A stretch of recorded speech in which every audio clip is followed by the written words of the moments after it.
Olá pessoal, tudo bem? Meu nome é Beatriz e sejam bem-vindos ao meu canal. Bom pessoal, nesses primeiros vídeos eu estou falando um pouco mais de burocracia alemã, aquele antes de chegar na Alemanha, né? Então eu falei sobre como preencher o formulário Videx no vídeo anterior e hoje eu pensei que seria interessante falar sobre a entrevista em si. Eu tirei o visto no consulado alemão em São Paulo, então eu vou contar da minha experiência lá. Claro que cada experiência pode ser única, às vezes a atendente que me atendeu não vai ser a mesma que vai atender você, mas eu creio que dá para ter uma ideia, conforme eu vou contar para vocês se prepararem melhor para o dia que chegar a entrevista de vocês, tudo bem? Então vamos lá. Bom, primeira coisa, onde ficar em São Paulo? Eu sou do interior de São Paulo e eu não tinha ninguém em São Paulo, algum lugar que eu pudesse ficar, de amigo, parente, o que fosse.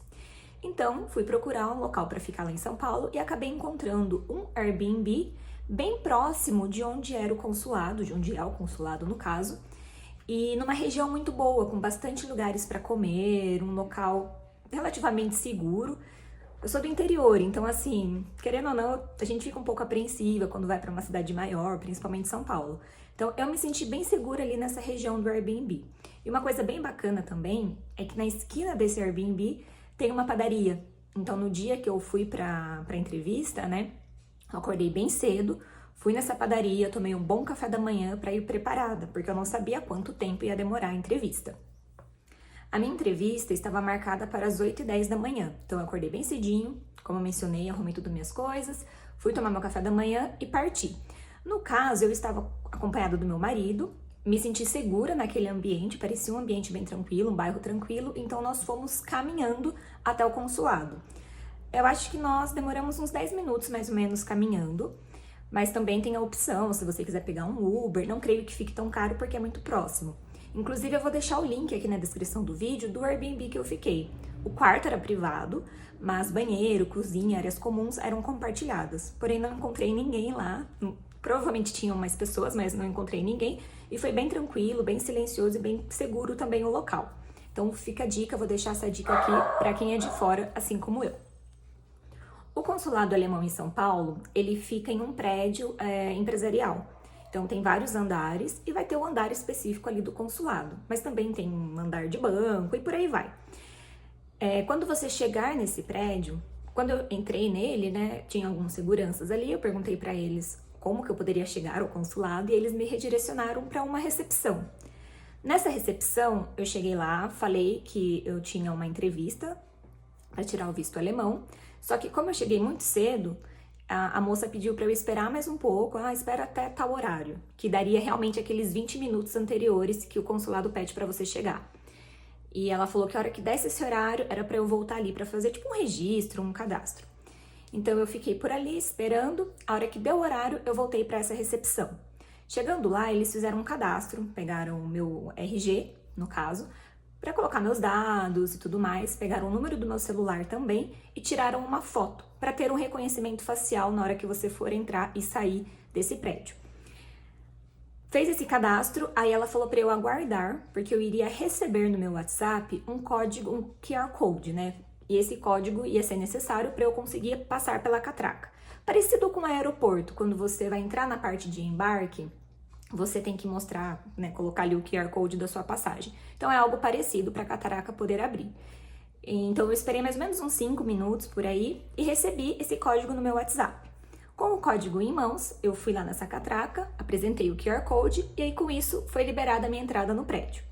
Assim que você entra, né, passa essa recepção e entra realmente nesse prédio, tem um corredor com vários elevadores. E geralmente vai ter alguém ali te auxiliando. Para onde você vai? Vai falar qual andar você deve, né? Qual andar você deve colocar. Porque esse elevador é um pouquinho diferente. Ele é um elevador que ele não tem nenhum botão dentro.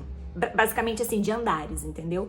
Então fica do lado de fora os botões. E aí você escolhe. No caso do consulado alemão, ele fica no 4º andar, se eu não me engano. Então você pressiona o 4º andar do lado de fora. E qual elevador abrir, você entra.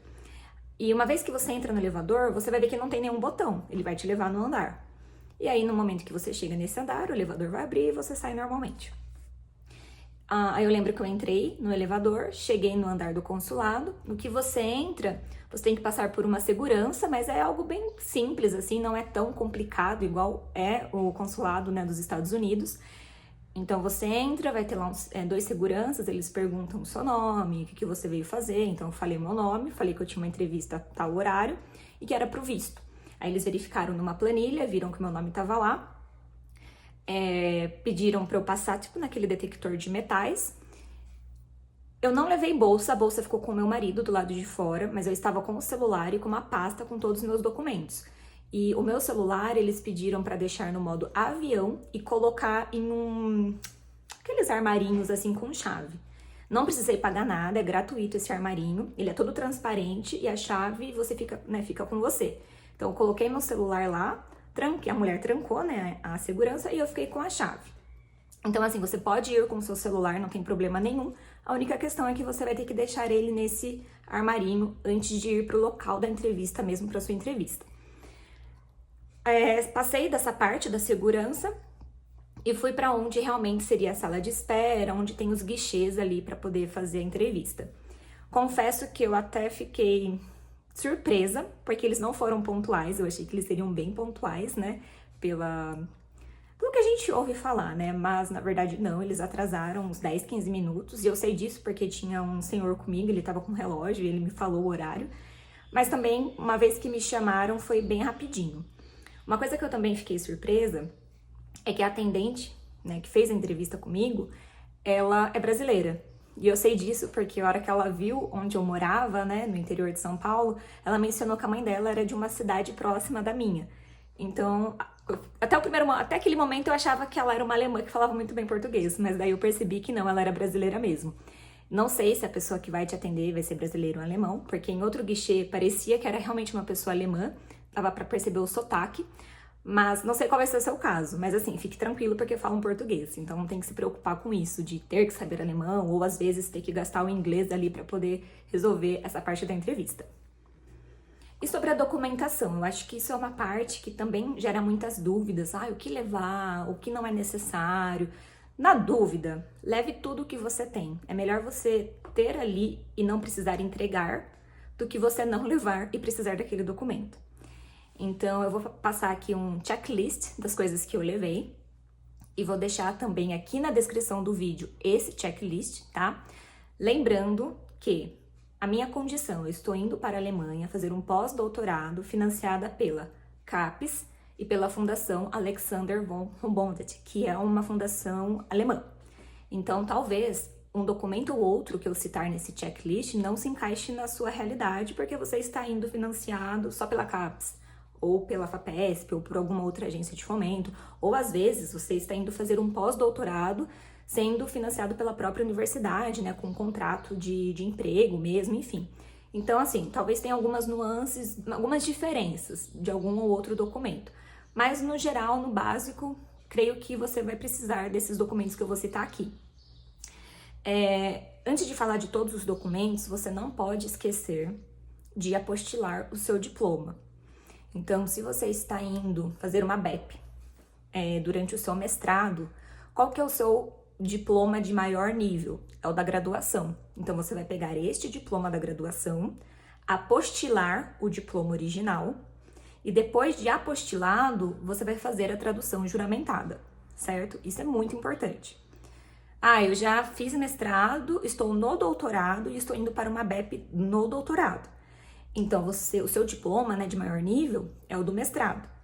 Mas eu não fiz mestrado, eu estou no doutorado direto. Então, o seu diploma vai ser o da graduação. E se você está indo para o pós-doutorado, seu diploma de maior nível vai ser o do doutorado. A parte importante, não esquecer de apostilar o seu diploma.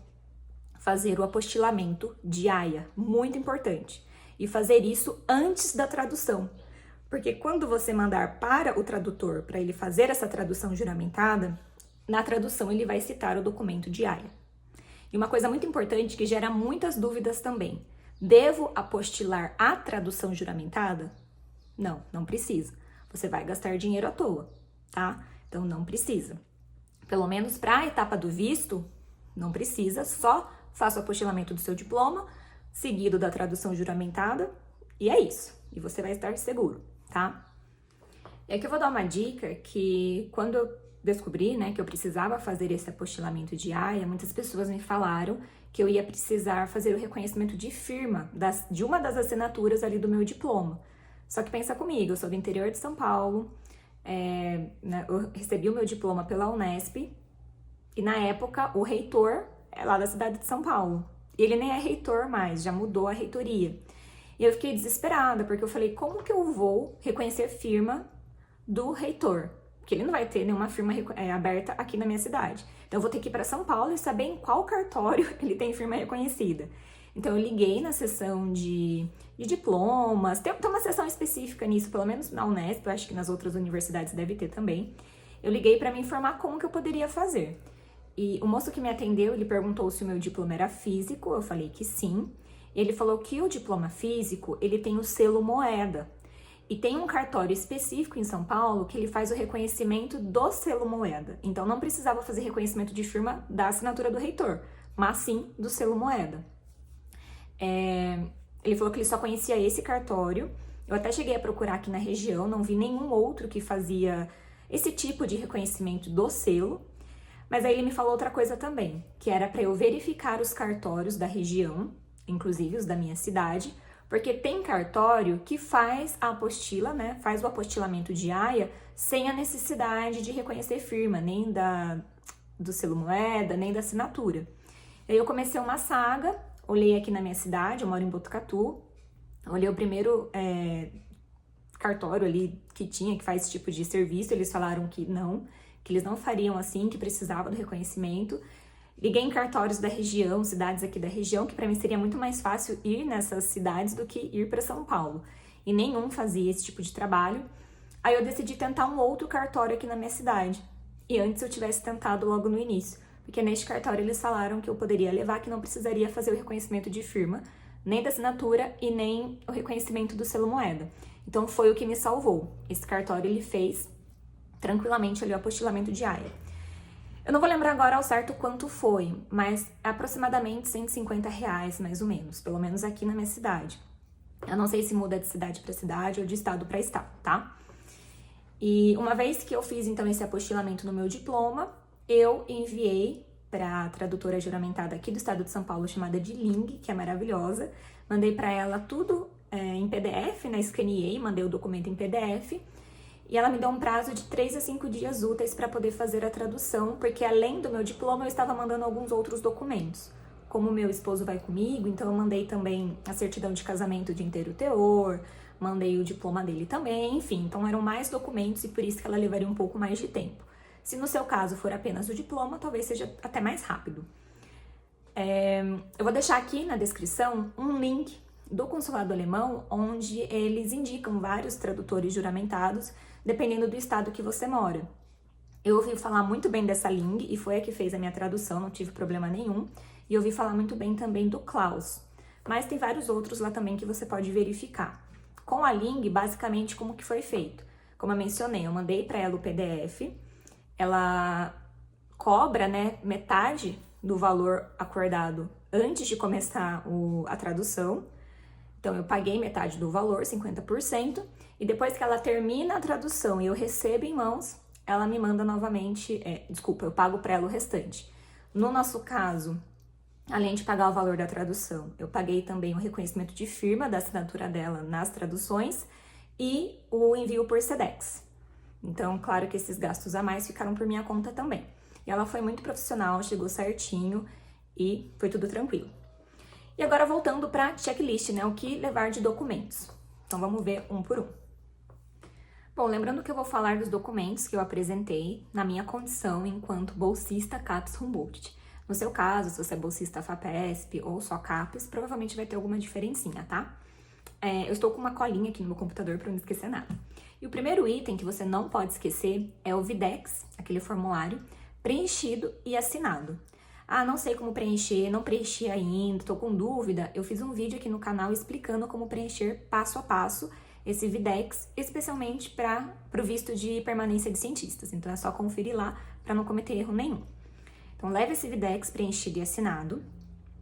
No meu caso, eu levei também a carta da Humboldt, que é uma carta que fala sobre eu ter sido agraciada com uma bolsa oferecida por eles. Nesta carta fala para onde eu tô indo, quanto tempo eu vou ficar, quem é o meu orientador, quanto eu vou ganhar por mês.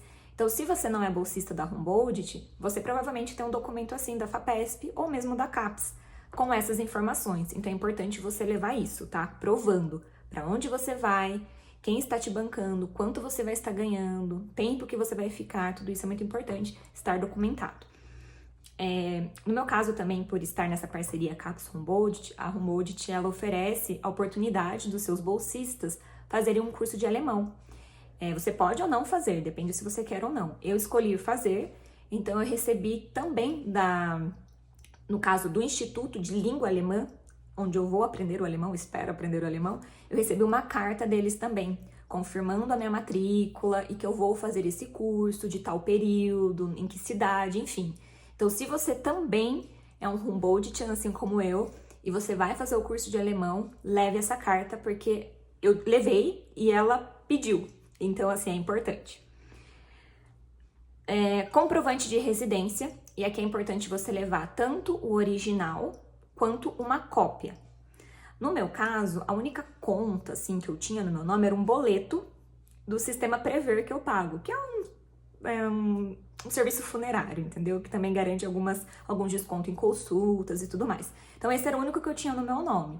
Mas se você tiver, às vezes, boleto de banco, de internet, o que for, que tem ali o seu nome e o seu endereço, você pode levar ele, um original e uma cópia. Ah, eu não tenho nada no meu nome, eu moro com a minha mãe, sei lá, tudo tá no nome do meu marido.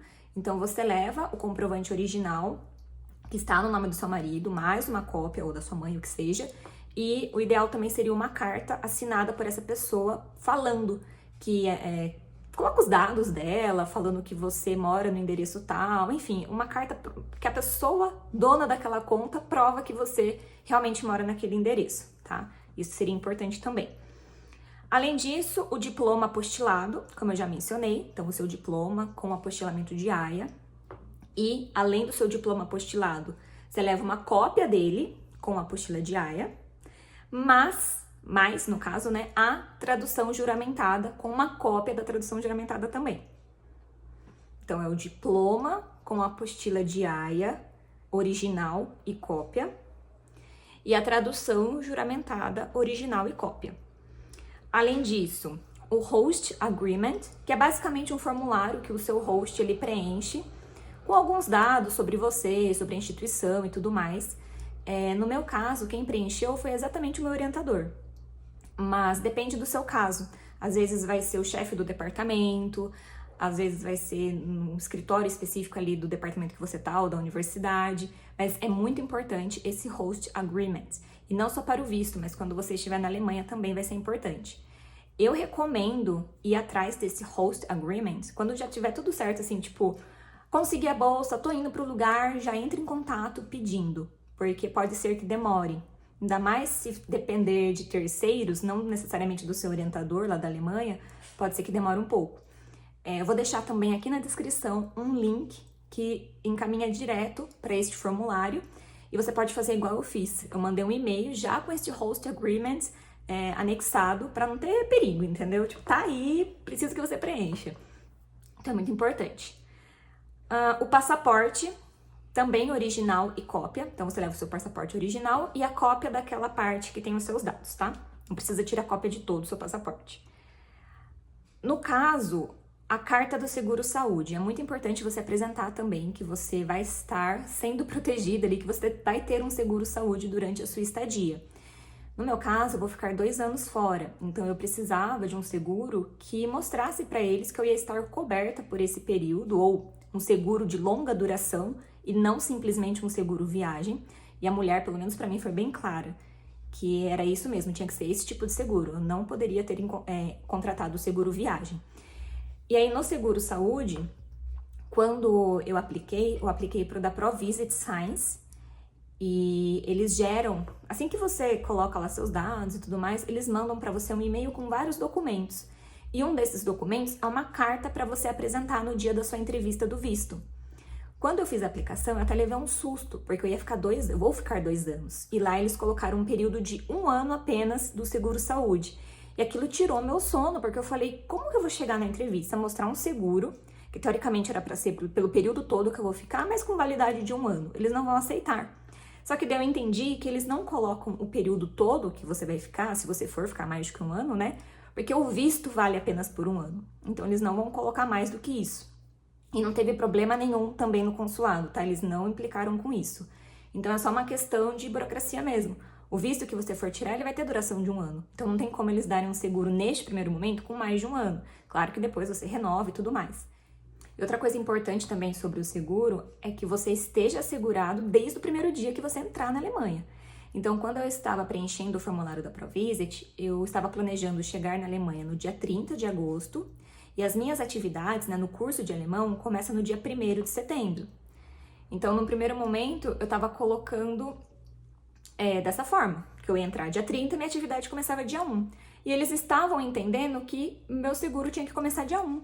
Então, eu troquei. Eu coloquei a data que eu ia entrar na Alemanha e a data de início, a data que eu entrei na Alemanha, para garantir que eu vou ter seguro, né, vou ter cobertura desde o primeiro dia que eu entrar. Isso é muito importante, preste atenção na hora de preencher o seu seguro, se for ProVisit, Mauista ou o que for. Se tiverem dúvida, eu posso fazer um vídeo também sobre o ProVisit, que no caso é o que eu escolhi, tá? Bom, além da carta do seguro-saúde, foto biométrica, e aqui é importante você levar uma foto de acordo com o que eles pedem. O tamanho da foto é importante. Eu vi pessoas falando que levou 3x4 normal e não teve problema, mas eu também já ouvi pessoas falando que levou em tamanho diferente do que está lá no site e eles não aceitaram. A pessoa teve que sair, tirar a foto e voltar. Então, para evitar dor de cabeça, já leva certinho. Leva a foto, o tamanho é 3,5 por 4,5 e também no próprio site do consulado alemão, eles dão orientações de como deve ser essa foto. Mas basicamente é aquela foto que o fundo tem que estar branco, sabe? Você sem muita coisa no rosto, sem um brinco grande, muita coisa que possa cobrir você. É importante ficar sem óculos. Na verdade, eu acho que até pode óculos, eu não tenho certeza, mas assim, eu tirei o óculos. Na minha foto, eu tô com o cabelo preso, para que eles possam ver bem o seu rosto mesmo, entendeu? Então, dá uma olhadinha no site, que lá tem todas as diretrizes, todas as orientações, para não ter problema. No dia, eu levei 3 fotos, mas eles usaram apenas uma. Pegaram apenas uma dessas que eu levei. E no meu caso, como eu estou indo, como eu já mencionei, por essa parceria da Cápsula da Humboldt, como tem um instituto alemão, né, uma fundação alemã, bancando também a minha bolsa, eu não precisei pagar nada do visto. Saiu gratuito, porque tem uma agência alemã ali, uma organização alemã me fornecendo dinheiro, digamos assim, né, vai me bancar. No seu caso, se você está indo através da CAPES ou da FAPESP, você vai precisar pagar a taxa, que é 75 euros. E eles aceitam cartão de crédito internacional e dinheiro, no caso em reais, tá? E se você for querer que eles enviem para você o passaporte pelo correio, tem uma taxa extra que você paga por esse envio. Pelo menos ali no consulado alemão, tinha um preço fixo de 20 reais. Então, assim, ali em São Paulo, no consulado alemão, a taxa era fixa de 20 reais. Em outros estados, eu não sei o valor. E aí, se você é de outro estado, já tem essa informação, coloca aqui nos comentários para ajudar mais pessoas também. Mas é sempre bom levar o dinheiro ali garantido. No caso da moça que me atendeu, ela foi até legal comigo. Porque como eu não precisava pagar a taxa do visto, eu ia pagar só o Sedex. E ela perguntou se eu tinha o dinheiro. Aí eu falei que tinha. Ela falou, então tá bom, se você não tivesse, eu ia dar um tempo para você ir sacar. Então, assim, acho que tem essa possibilidade, mas é bom você já ir toda prevenida, né? Prevenido com tudo que precisa. Então é importante ter esse dinheiro em mãos. Bom, é basicamente isso. Você, levando todos os documentos e as cópias que são necessárias, não vai ter problema nenhum. Sempre verifique se você fez tudo, faça um checklist, vai dando check naquilo que já tá certo. E vá tranquilo, porque foi bem tranquilo mesmo. Depois que a gente finalizou ali a entrevista, ela me entregou uma folha para poder preencher o endereço que eu queria que meu passaporte fosse entregue. Porque, como eu falei, eu sou do interior, não valia a pena para mim voltar lá pegar o passaporte. E eu preenchi o endereço. No meu caso, nem foi o endereço de onde eu moro, porque na minha casa nunca para ninguém, então eu coloquei o endereço de uma tia, não teve problema nenhum. E em uma semana foi entregue meu passaporte. Eu fiz a entrevista na sexta, na próxima quinta eu recebi meu passaporte. E no dia anterior eu recebi um e-mail do consulado falando que o meu passaporte tinha sido postado e com o código de rastreio do Sedex, então foi bem tranquilo. Mas assim, aqui no estado de São Paulo, e no meu caso, não sei, às vezes no seu pode demorar um pouco mais. Eu vi pessoas de outros estados falando que demorou 20 dias, até um mês para chegar o passaporte. Então, pode variar de caso para caso e de consulado para consulado. Então, é bom assim, uma vez que você tenha todos os documentos necessários, já ir atrás para tirar o visto, porque pode ser que demore.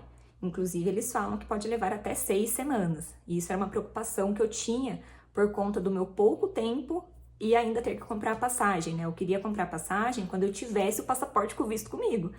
Então, eu fiquei bem preocupada em relação a isso, mas deu tudo certo e foi bem rápido.